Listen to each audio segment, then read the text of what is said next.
বলেন তো মনির কাকা, ওর আসল কাহিনীটা কি? আমিও জানতে চাই। ফ্রেয়া, মামা মামা, আমার ফ্রেকে দেখছেন? এখানে তো ছিল। বাবা, আমি তোমাকে আবার খুঁজে পাইছি, আমি তোমাকে আর যেতে দেব না। মামনি, তোমার নাম কি? বাবা, তুমি আমার নাম ভুলে গেছো? মামা দেখো, এটাই আমার বাবা।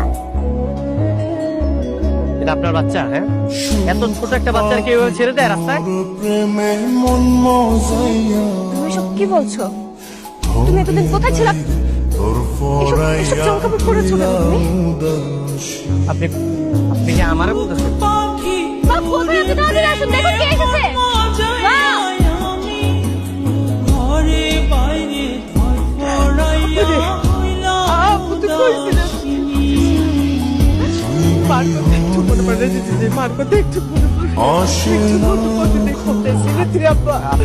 আপনি ওনার ভুলে ফেলাইছেন, আপনার ভুল হইতেছে। আসলে আমি শেজাদ না, আমার নাম হচ্ছে গিয়ে গোলাম মাওলা। আমি মির্জা বাড়ির কাজের লোক। দেখো, তোমার আমার ছবি, তুমি এখনো চিনতে পারছো না? বলো। হায় আল্লাহ, এই লোক তো দেখতে একদম পুরো আমার মতো। শেহজাদাকে কিছু মনে করছে না বাবা। ছবিটা দেখে কিছু মনে করছে না। কি ব্যাপার, তোমরা এভাবে সেলুট দিতেছো কেন? তোমরা যদি এভাবে সেলুট দাও তাহলে তো সবাই জেনে যাবে যে আমি শেহজাদ চৌধুরী। হ্যাঁ, হ্যাঁ, আপনি দেখছেন আমি কেন যাচ্ছিলাম?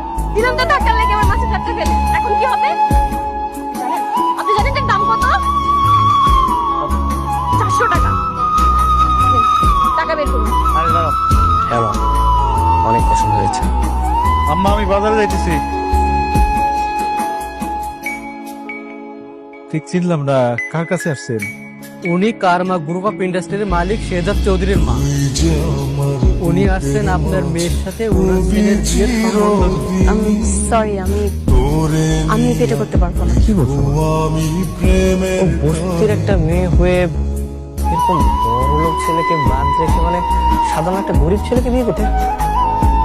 তাহলে আমি সাধারণ গরিব ছেলে হয়ে ওকে বিয়ে করব।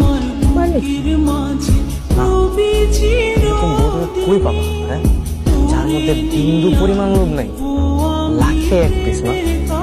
আমি এনেকে আচ্ছা তোমার টাকা মেরে দিবেন, বাট এখন থেকে আপনি সৎ একজন মানুষ। বিয়ের প্রস্তাব নিয়ে আসছিলাম। বুঝতে পারলাম না, আশেপাশ থেকে এত আবার বিয়ের প্রস্তাব আসছে কেন এখন হঠাৎ করে? কি বলছো?